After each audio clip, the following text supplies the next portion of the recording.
ሰላም ጤና ይስጥልኝ የተወደዳችሁ የኮከብ ስፖርት ቤተሰቦቻችን እንዴት ናችሁ? ዛሬ የአውሮፓ ቻምፒዮንስ ሊግ ጨዋታን ለመመልከት ወደናል። የአርሰናል እና ሪያል ማድሪድን ጨዋታ ነው በስፋት የምንቃኘው። ከጨዋታው ጋር በተያያዘ የአዳዲስ ነገሮቹ ምንድናቸው የሚሉትን እናነሳለን። በጨዋታው ለቅጣት የተቃረቡ ተጫዋቾች አሉ፣ ማለትም ቢጫ ያዩ በርካታ ተጫዋቾች አሉ በሁለቱም ቡድኖች በኩል ማለት ነው። እነሱን ተጫዋቾች እነማን ናቸው የሚሉትን እናያለን። ሚኬል አርቴታ ከጨዋታው በፊት የጋዜጣዊ መግለጫ ሰጥቷል፣ ለአውሮፓ ቻምፒዮንስ ሊግ ጨዋታን ከማድረጉ በፊት ማለት ነው። እሱ ላይ ምን ነገሮችን አንስቷል የሚሉትን ነገሮች እናነሳለን። ከዛ በተጨማሪ ቡካዮ ሳካ አስተያየት ሰጥቷል ጨዋታውን አስመልክቶ። ከዛ ውጪ ምን አይነት ያሰላለፍ ይጠበቃል በጨዋታው የሚሉትን የሁለቱም ቡድኖች ያሰላለፍ ግምት እናነሳለን። ከዛ ውጪ ታክቲካል ጉዳዮችን እናነሳለን። አብራችሁን እንድትቆዩ እንጋብዛለን። የአውሮፓ ቻምፒዮንስ ሊግ የአርሰናልና የሪያል ማድሪድ ጨዋታ ተጠባቂ ጨዋታ ሆኗል። በርካታ የስፖርት ቤተሰብ ሰዎች ይህንን ጨዋታ እየጠበቁት ይገኛሉ በጉጉት።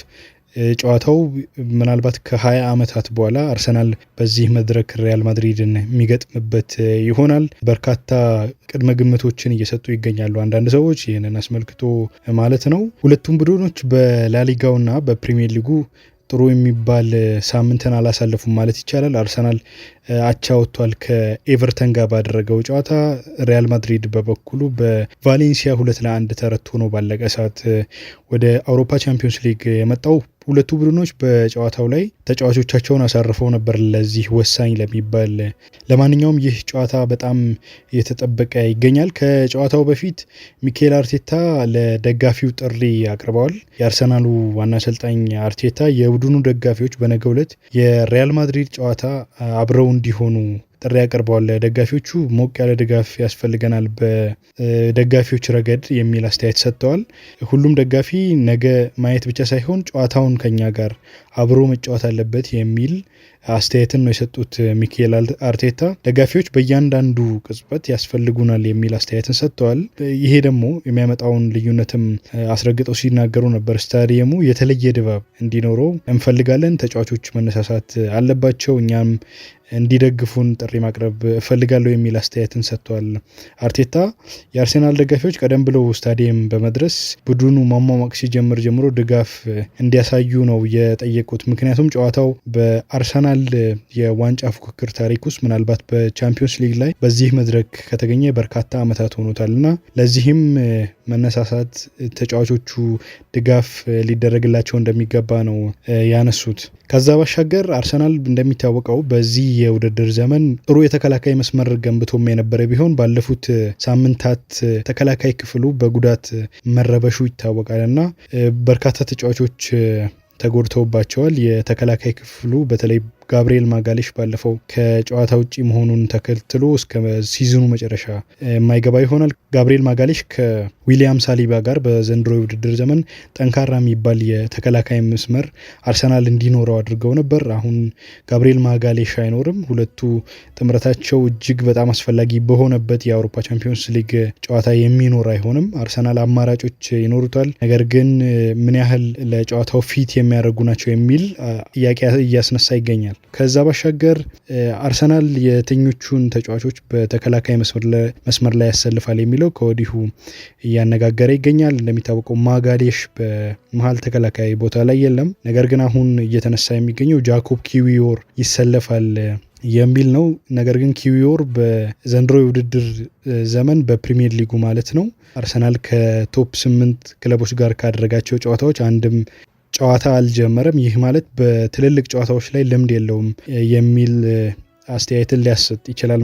ጨዋታው ሁለት መልክ ይኖረዋል የሚል ግምትን ሊያሰጥ ይችላል። በመጀመሪያ ደረጃ አርሰናል የዘንድሮ ውድድር ዘመን በፊት መስመር ላይ ያለው የአጥቂዎቹ የአማካዮቹ እንቅስቃሴ አጥጋቢ የሚባል አይደለም። በተለይ ኳሶችን አደራጅቶ ወደ ፊት በመሄድና የግብ አጋጣሚዎችን ፈጥሮ ወደ ጎል ከመቀየር አንጻር እንከኖች ወይንም ደግሞ ጉድለቶች እንዳሉበት ይታወቃል። ከዛ ባሻገር ሪያል ማድሪድ ደግሞ በዘንድሮ የውድድር ዘመን በላሊጋው በተለይ እየተቸገረ ያለበት አንዱ ነገር የተከላካይ መስመሩ ነው።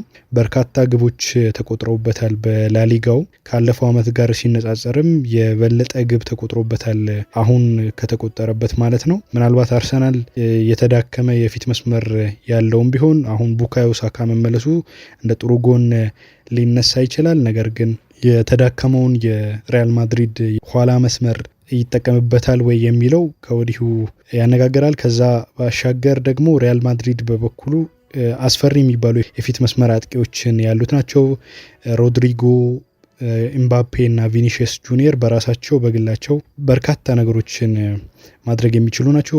ሚኬል አርቴታም ይህንን ጉዳይ ሲያነሳ ነበር። ፐርሰናሊ ተጫዋቾቹ ከምንም ነገር ተነስተው የሆነ ነገር ማድረግ የሚችሉ ተጫዋቾች ናቸው፣ የሚጠበቅብንን እናደርጋለን እንደ ቡድን የሚል አስተያየትን ነው የሰጠው።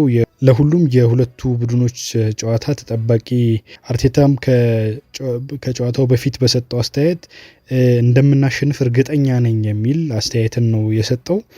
በአሰልጣኝነት ዘመኑ መሰል ጨዋታዎችን የትልልቅ ጨዋታዎችን ማኔጅ ለማድረግ ወይም ደግሞ ለማሰልጠን ነው አሰልጣኝ የሆንኩት የሚል አስተያየትን ነው የሰጠው። በጋብሪኤል ማጋሌሽ ቦታ ማንን አሰልፌ እንደምጫወትም ወስኛለሁ የሚል አስተያየት ነው የሰጠው ሚኬል አርቴታ።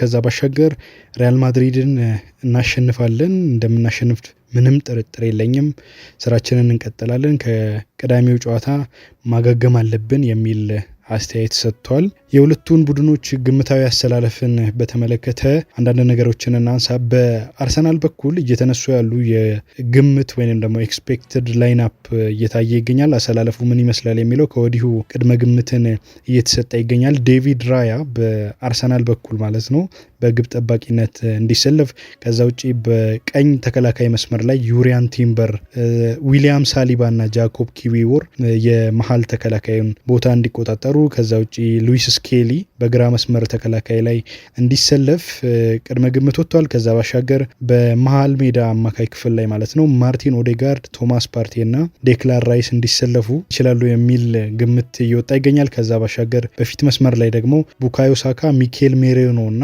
ጋብሪኤል ማርቲኔሊ የአርሰናል ተጠባቂ ተሰላፊዎች ይሆናሉ ተብሎ ከወዲሁ የተነገረ ይገኛል። ከሪያል ማድሪድ አንጻር ስንመለከት ደግሞ ቲቦ ኮርቷ በግብ ጠባቂ ቦታ ላይ ይሰለፋል ተብሎ እየተገመተ ይገኛል። ሉካስ ቫስኬዝ በቀኝ ተከላካይ ቦታ ላይ ይሰለፋል ተብሎ ይጠበቃል። እንደሚታወቀው ዳኒ ካርቫሃል በዘንድሮ የውድድር ዘመን ጉዳት አጋጥሞት ለረዥም ወራት ከሜዳ ርቋል። እሱን ተክቶ ሉካስ ቫስኬዝ ነው እየተጫወተ የሚገኘው። አሁንም ለዚህ ጨዋታ ሉካስ ቫስኬዝ ይሰለፋል የሚል ግምት ተሰጥቷል። ራውል አሴንሲዮ እና አንቶኒዮ ሩዲገር ደግሞ በመሀል ተከላካይ ቦታ ላይ እንዲሰለፉ ግምት ተሰጥቷል። ፌራን ጋርሲያ ደግሞ በግራ ፉልባክ ቦታ ላይ እንዲሰለፍ ቅድመ ግምት ተሰጥቷል። ኤድዋርዶ ካማቪንጋ፣ ፍሬዴሪኮ ቫልቬርዴ እና ጁድ ቤሊንግሃም የአማካይ ክፍሉን እንዲመሩ፣ ኢጎ ኤምባፔ እና ቪኒሺየስ ጁኒየር ደግሞ በፊት መስመር ላይ ይሰለፋሉ ተብሎ ይጠበቃል። ቁጥራዊ መረጃዎችን ለማንሳት ያክል ሪያል ማድሪድ አርሰናልን በዚህ መድረክ ላይ አላሸነፍም። በ2005-6 ላይ ተገናኝተው ነበር። በቴሪ ኦንሪ ግብ ሪያል ማድሪድ ተሸንፎ እንደነበር ከ2017 ጀምሮ ሪያል ማድሪድ ከእንግሊዝ ክለቦች ማለት ነው ካደረጋቸው 22 ጨዋታዎች 11ዱን ብቻ ነው ማሸነፍ የቻለው። ከዛ ባሻገር መነሳት ያለበት በቅጣት እነማን ላይሰለፉ ይችላሉ የሚለው ነው። በነገው ጨዋታ በርካታ የማስጠንቀቂያ ካርድ ያዩ ተጫዋቾች አሉ። ነገ ቢጫ የሚያዩ ከሆነ ቀጣዩ ጨዋታ የሚያልፋቸው ጨዋታ ሊኖር ይችላል። በሁለቱ ክለቦች በኩል 7 ተጫዋቾች ለቅጣት እንደተቃረቡ ነው የተገለጸው። በሪያል ማድሪድ በኩል ሉካ ሞድሪች፣ አንቶኒዮ ሩዲገር እና ኤድዋርዶ ካማቪንጋ እና እንዲሁም ኤንድሪክ ለቅጣት የተቃረቡ ተጫዋቾች ናቸው። በአርሰናል በኩል ደግሞ ዴክላን ራይስ፣ ጋብ ማርቲኔሊ እና ዩሪያን ቲምበር ለቅጣት ተቃርበዋል። እነዚህ ማለት ቢጫ የሚያዩ ከሆነ በዚህ ጨዋታ ላይ በቀጣዩ የአውሮፓ ቻምፒዮንስ ሊግ የመልስ ጨዋታ ላይ የሚሳተፉ አይሆንም። ተጫዋቾቹ በነገው ጨዋታ የማስጠንቀቂያ ካርድ ላለመመልከት መጫወት ይኖርባቸዋል ማለት ነው። ቡካዮ ሳካ ከጨዋታው በፊት ጋዜጣዊ መግለጫ ሰጥቶ ነበር። ከመግለጫው ጋር በተያያዘ ቡካዮ ሳካ ከሰጣቸው አስተያየቶች መካከል አሁን ከጉዳት ከተመለሰ በኋላ በደንብ ረፍት እንዳደረገና ለጥሩ የሪከቨሪ ታይም ወይም ደግሞ የረፍት ጊዜ እንዳገኘ አስታውቋል። ባለፉት 5 ዓመታት በርካታ ጨዋታዎችን አድርጌያለሁ። አሁን ጥሩ ረፍት አድርጌ ነው የተመለስኩት፣ ለጨዋታው ዝግጁ ነኝ የሚል አስተያየትን ነው የሰጠው። ባለንዶርን ማሸነፍ እንደሚፈልግ ገልጿል። ከዛ ባሻገር ቡድኑን በመርዳት የግል ክብሮችን ለማግኘት በደንብ ጠንክሬ እሰራለሁ የሚል አስተያየትን ሰጥቷል። የተወደዳችሁ የኮከብ ስፖርት ቤተሰቦች የሁለቱም ቡድኖች ጨዋታ እንድትከታተሉ እንጋብዛለን። መልካም ጊዜ ይሁንላችሁ።